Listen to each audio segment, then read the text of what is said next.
Shalom, selamat pagi, good morning, guten Morgen. Apa kabar? Baik ya. Pagi hari ini terima kasih buat kepercayaan buat saya pagi hari ini mau sharing sesuatu di ibadah kita. Judulnya adalah Salt of the Earth atau garam dunia di dalam bahasa Indonesianya. Saya ambil dari Injil Matius 5 ayatnya yang ke-13. Kalau boleh kita baca sama-sama. Injil Matius 5 ayat 13, 1, 2, 3. Kamu adalah garam dunia. Jika garam itu menjadi tawar, dengan apakah ia diasingkan? Tidak ada lagi gunanya selain dibuang dan diinjak orang. Oke, karena kita tidak punya banyak waktu untuk baca keseluruhan dari pasal 5 ini. Tetapi kalau saudara baca dari ayat 1 sampai ayatnya yang ke-12 sebelum ayat 13 ini. Itu mengenai khotbah Yesus di atas bukit. Ya, kebetulan minggu lalu saya khotbah di atas bukit. Di Rock Bukit maksudnya. Dan khotbah di atas bukit itu kalau saudara baca jelas di ayat 1-nya itu dikatakan khotbah itu dikhususkan untuk para murid Yesus. Jadi ayat 1-nya itu bilang orang banyak datang kepada Yesus tapi Yesus naik ke atas bukit. Dan ketika dia duduk para murid-muridnya datang, pengikutnya, bahasa lain bilang pengikutnya, bahasa Inggrisnya bilang disciple-nya. Datang dan mendengarkan dia baru dia khotbah di atas bukit. Nah ayat 13 ini adalah bagian daripada khotbah di atas bukit. Berarti audiensnya masih sama, pendengarnya masih sama, bukan orang banyak. Tetapi adalah murid, oke? Nah Bapak Ibu saya semua kan kita yakin dan paham bahwa orang banyak dan murid itu adalah dua hal yang berbeda. Setuju gak? Tidak semua orang datang dalam gereja adalah murid. Benar? Semua orang yang datang gereja bukan murid. Tetapi murid pasti termasuk di dalam orang banyak tersebut. Tapi orang banyak belum tentu adalah murid. Nah ayat ini bilang bahwa kamu adalah garam dunia. Ya, saya suka sekali ayat ini karena ini adalah satu ayat yang sangat jelas. Yesus memberikan sebuah identitas kepada murid, bukan orang banyak ya, kepada murid. Kamu adalah garam dunia. Kata adalah di sana artinya itu bukan kita bisa, bukan kita harus, ataupun bukan kita akan jadi garam. Tapi adalah garam, adalah itu artinya Tuhan yang beri kita untuk kita jadi garam. Jadi menjadi garam adalah pemberian Tuhan. Bukan karena saudara punya natur atau sifat asalnya, saudara dan saya adalah garam. Saudara bisa ikutin saya? Karena ini adalah identitas baru yang Tuhan berikan kepada para murid, bukan orang banyak sekali lagi. Untuk mereka menjadi garam. Jadi ini adalah pemberian Tuhan. Jadi sifat asal kita bukan garam, saya nggak tahu apa, mungkin pasir kah, atau baking soda mungkin, nggak tahu. Tapi ini identitas baru, new identity yang Tuhan berikan untuk para murid dan ini adalah gift of God, pemberian Tuhan. Garam adalah identitas yang diberikan Tuhan kepada muridnya untuk apa? Interaksi dengan dunia. Makanya disebut salt of the earth, garam dunia, ya, untuk interaksi dengan dunia. Ada dua hal kalau saudara baca dalam Matius 5 setelah ayat ini ada lagi satu identitas baru namanya terang. Makanya ada terang dan garam. Satunya kalau secara metafora, secara ilustrasi, terang berhubungan dengan mata karena terang itu bersangkutan dengan panca indera melihat, sedangkan garam bersangkutan dengan panca indera rasa. Jadi satu lihat, satu rasa. Nah apa fungsi gereja sebagai wadah garam ini? Karena murid pasti ada di dalam gereja, setuju? Amin. Gereja adalah tempat pelatihan untuk garam-garam ini melatih diri mereka menjadi garam yang baik. Karena belum tentu semua orang datang ke gereja otomatis jadi garam. Setuju? Kita datang itu dalam keadaan baking soda, pasir, gula pasir, ya kan? Nggak tahu macam-macam ilustrasi yang lain. Tetapi gereja ini ada supaya menjadi wadah pelatihan. Saudara dan saya menerima identitas baru ini sebagai garam. Kita latih diri kita untuk menjadi garam yang baik. Oke, jadi ilustrasi ini bagus sekali. Garam yang dipakai oleh Yesus sebagai gambaran untuk para muridnya. Pertanyaan, mengapa garam? Ini pertanyaan ini saya sudah pikir dari bertahun-tahun yang lalu. Kenapa garam? Ya, kenapa enggak permata-permata dunia? Lebih keren tuh Bapak Ibu. Ya, kamu adalah permata-permata dunia. Wih, satu butir harganya berapa Pak? Ya, atau sudahlah, batu yang lebih berharga yang agak murahan, kecubung. Kamu adalah kecubung dunia. Bukan kecebong ya, kecubung. Kecubung dunia. Itu saya cari-cari di Tokopedia lumayan lah harganya jutaan juga. Kenapa nggak kecubung? Kenapa garam? Ada 3 poin yang saya siapin di sini untuk kita sama-sama renungkan. Mengapa kita disebut garam dunia, bukan hal yang lain. Yang paling pertama adalah garam itu mudah ditemukan dan dijangkau. Siapa di sini yang di rumahnya tidak ada garam? Kalau sampai tidak ada, mungkin saudara sudah mendekati kekekalan ya. Sudah sangat ilahi sekali. Ya, even orang yang diet garam pun tidak disuruh jangan makan garam sama sekali, bukan? Boleh tapi sedikit, tetap mesti ada garam. Jadi tidak mungkin setiap orang di rumahnya tidak ada garam. Mau di warung paling sederhana maupun di restoran yang paling mahal ada garam. Di rumah yang paling sederhana sampai rumah yang kayak istana ada garam. Artinya garam ini sesuatu yang mudah ditemukan, mudah dijangkau, mudah diakses. Garam ini sifatnya tidak eksklusif. Setuju? Dia mau kita sebagai orang percaya, sebagai muridnya, kita jangan sifatnya eksklusif.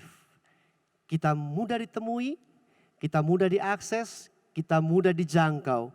Nah, orang Kristen termasuk saya, kalau ketemu dengan komunitas yang bukan Kristen, saya nggak tahu kalau perasaan saudara gimana. Ada rasa kayak ada gap, tapi bukan gap yang mereka buat, sebenarnya itu datang dari kita sendiri. Kita pikir mungkin ini termasuk berhala di dalam hati, kita lebih rohani. Kita kan sahabatnya Yesus. Dia musuh bebuyutannya Yesus. Ya, dia enemy-nya, saya kan friend-nya.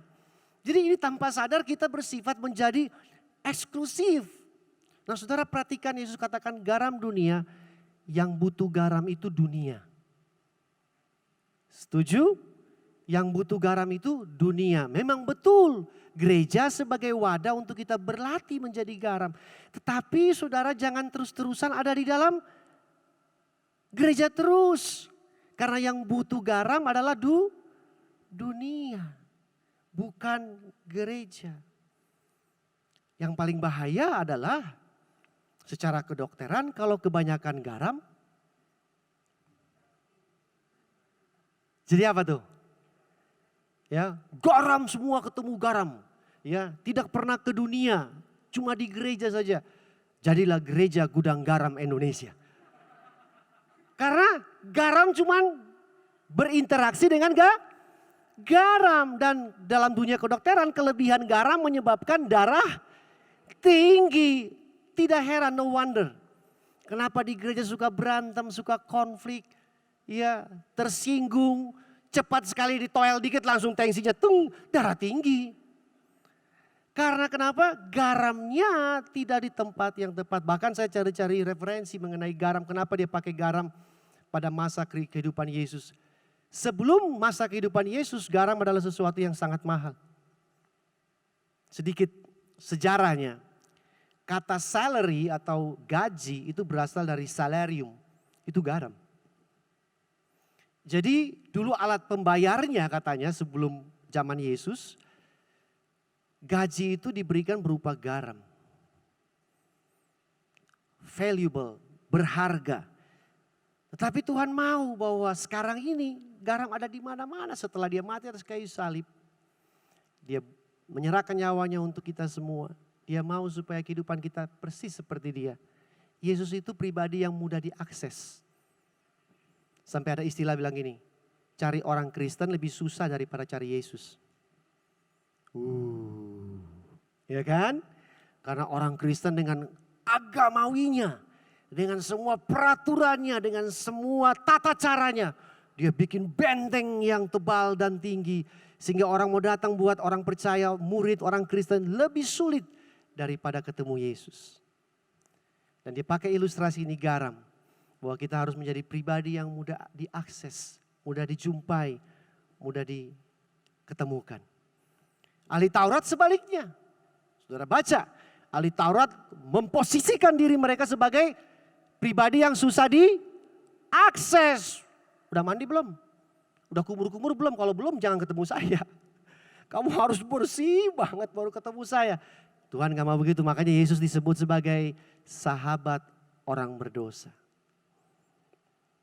Saya pribadi harus mengakui buat saudara kalau saya ketemu dengan orang-orang yang dalam tanda kutip kita lihat masih berdosa, rusak dan itu masih ada rasa kayak gap. Ya, ada batasan di antara saya dan dia, padahal mungkin dia mau butuh pertolongan kita. Tapi kita sudah membuat sebuah border, pagar, batasan sehingga dia sulit untuk mengakses kita. Padahal dia lagi butuh kita, dia butuh garam. Amin. Yang kedua, sejauh ini saudara bisa ikuti saya? Apakah terlalu pagi untuk berpikir? Enggak ya. Yang kedua, mengapa garam?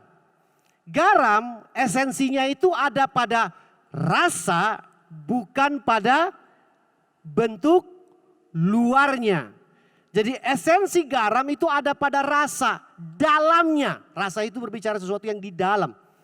Bukan pada bentuk luarnya. Puji Tuhan. Tuhan Yesus pakai ilustrasi garam ini mau berkata buat kita semua pagi hari ini. Siapapun, suku apapun, penghasilan berapapun, kita bisa jadi garam. Karena bukan masalah bentuk luarnya, benar? Pendidikan apapun, saudara bisa jadi garam. Ada ayat yang bilang malah yang dipilih yang paling bodoh oleh dunia untuk mempermalukan dunia. Jadi ini adalah sebuah privilege, sebuah hak istimewa yang Tuhan berikan identitas ini buat kita. Karena esensinya bukan pada bentuk luarnya. Bahkan kalau saudara ibu-ibu yang suka masak pasti tahu kan. Garam itu buat apa sih biasanya?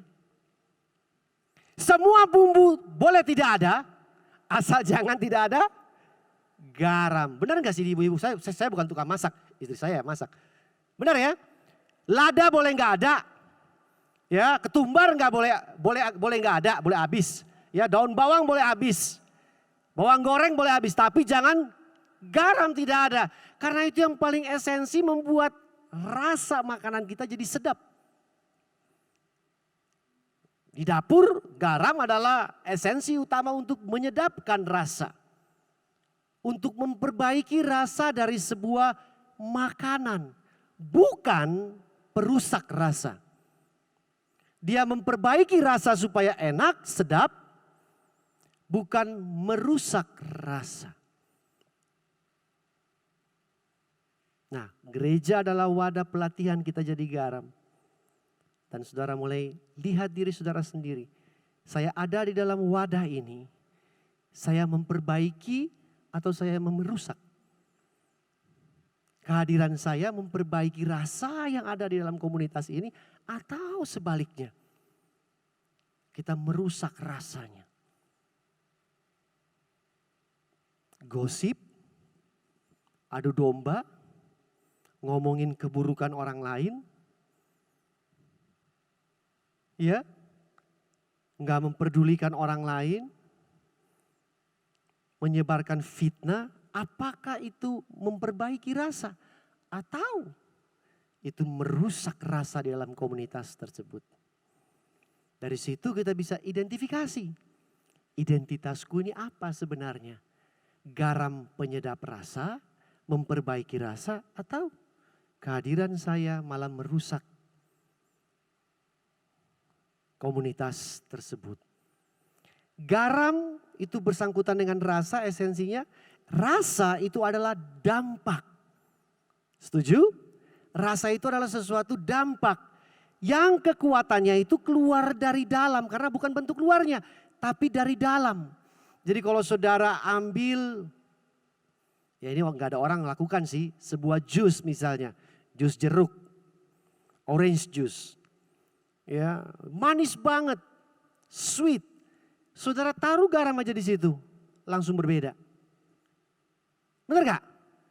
Ya, tapi gak ada orang setolol itu, maksudnya minum jus, taruh garam, andaikan, langsung berbeda. Jus itu sudah, saudara, ini jus atau apa sih? Kok ada garamnya? Kok ada? Jadi itu dampak yang kekuatannya itu bukan dari bentuk luarnya, tetapi dari dalam. Nah, kita yang dikatakan Yesus sebagai garam dunia, dampak kita itu keluar dari dalam. Dari dalam mana, Pak? Hati kita. Setuju? Dari hati kita. Hati yang kondisinya gimana?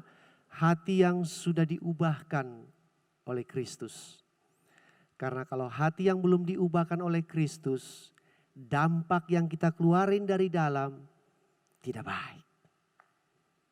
Amin. Amin. Bukan membuat suasana diperbaiki, tetapi malah dirusak.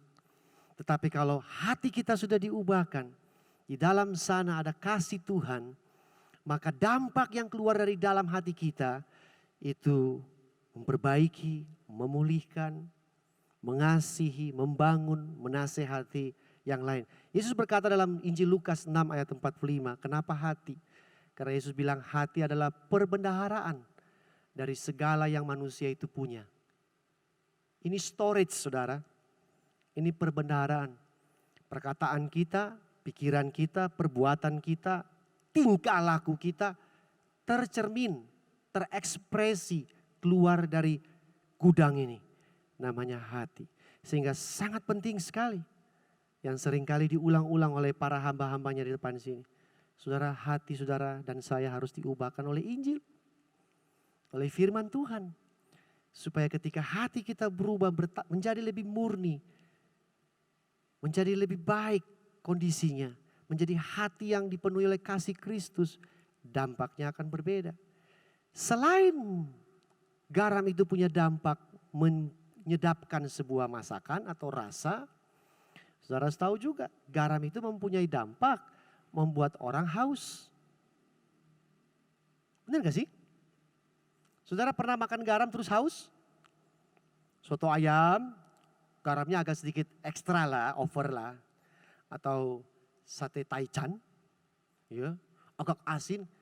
After that, habis saudara makan, haus. Habis saudara haus, saudara cari apa?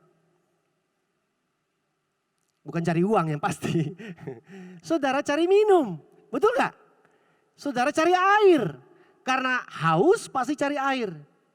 Haleluya, dia bilang kita garam dunia.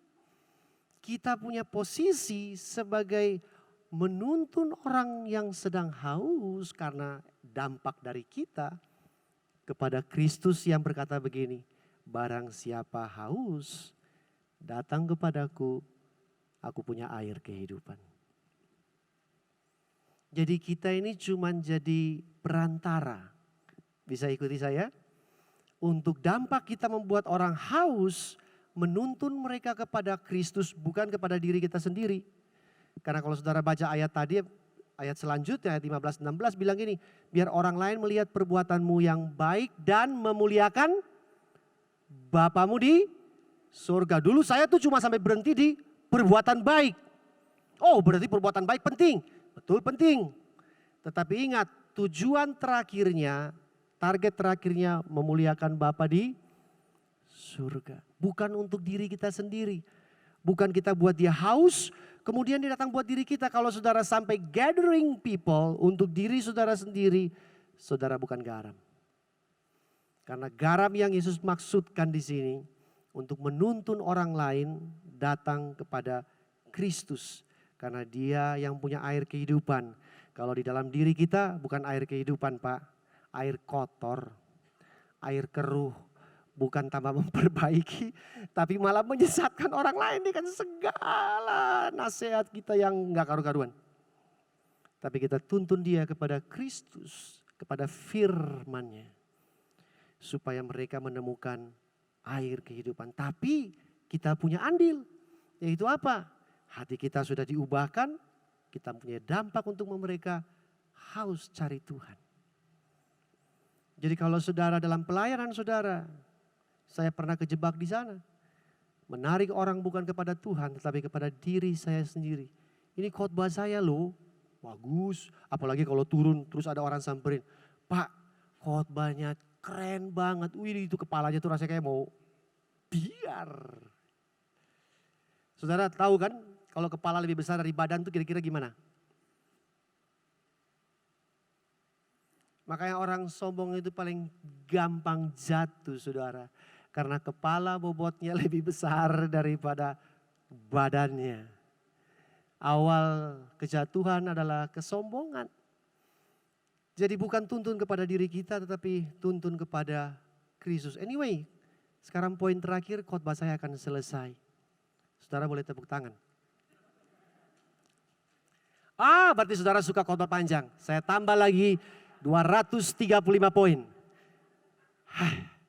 Luar biasa Riverside ini diubahkan oleh Kristus sehingga suka sekali khotbah yang lama. Tapi saudara tahu dalam Alkitab Kisah Para Rasul ada orang yang dengar khotbah yang lama tapi jatuh mati. Dan untung di Riverside tidak ada jendela yang saudara duduk di supaya saudara. Oke, yang ketiga, yang terakhir, mengapa garam? Unik sekali ada ayat ini. Yang tadi kita baca Matius 5 ayat 13. Jika garam itu menjadi tawar, dengan apakah ia diasingkan? Tidak ada lagi gunanya. Oh, ini Yesus yang ngomong loh, bukan manusia. Useless, tidak ada gunanya lagi. Dan lebih keras lagi, bukan tidak ada guna. Sudah nggak ada guna, dibuang, sudah dibuang terus kemudian itu artinya sudah nggak berguna.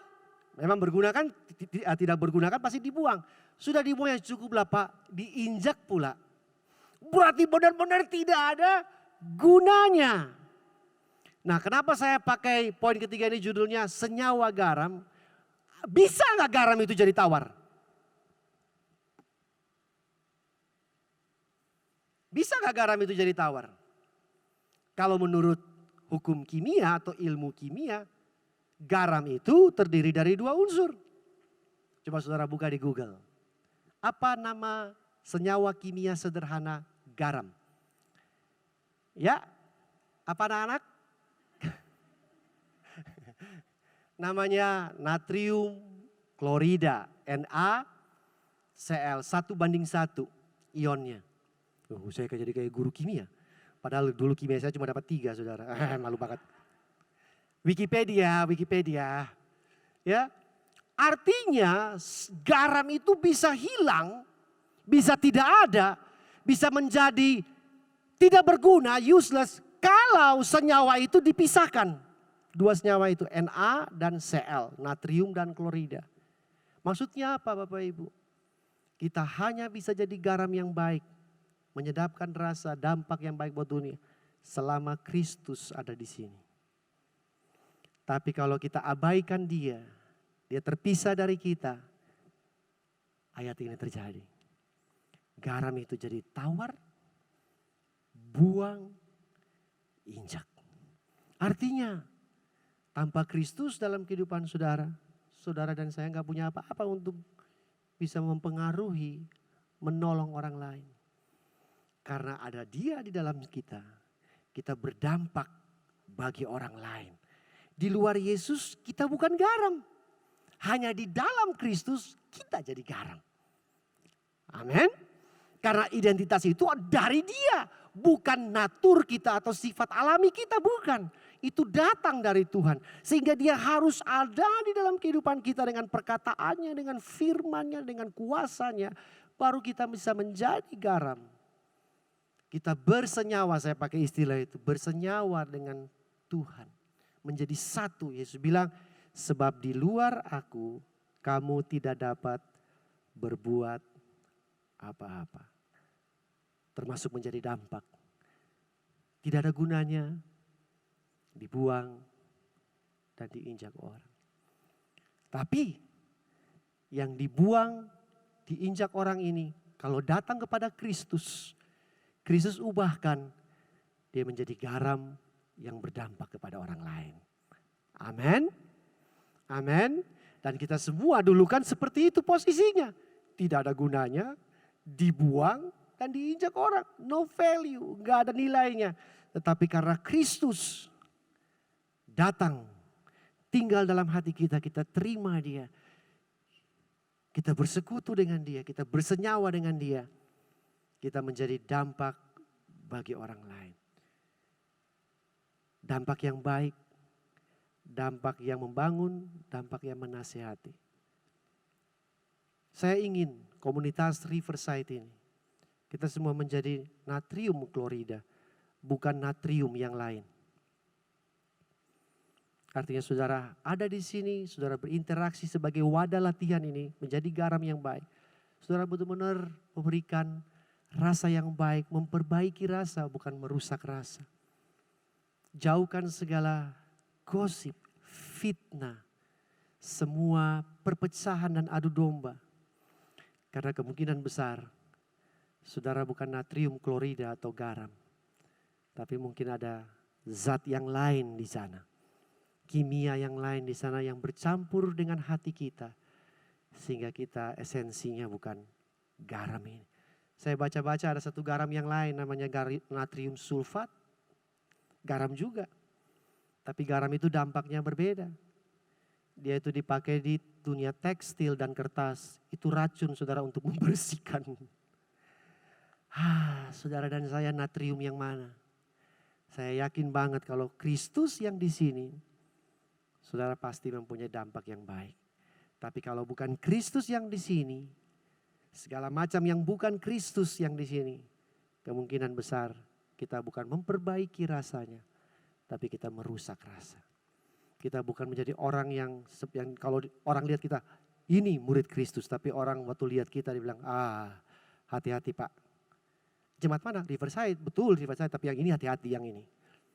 Ini dihindari. Berarti saudara dan saya gagal menjadi garam yang dimaksudkan oleh Kristus. Terima kasih sudah mendengarkan saya pagi hari ini. Tuhan memberkati kita semua.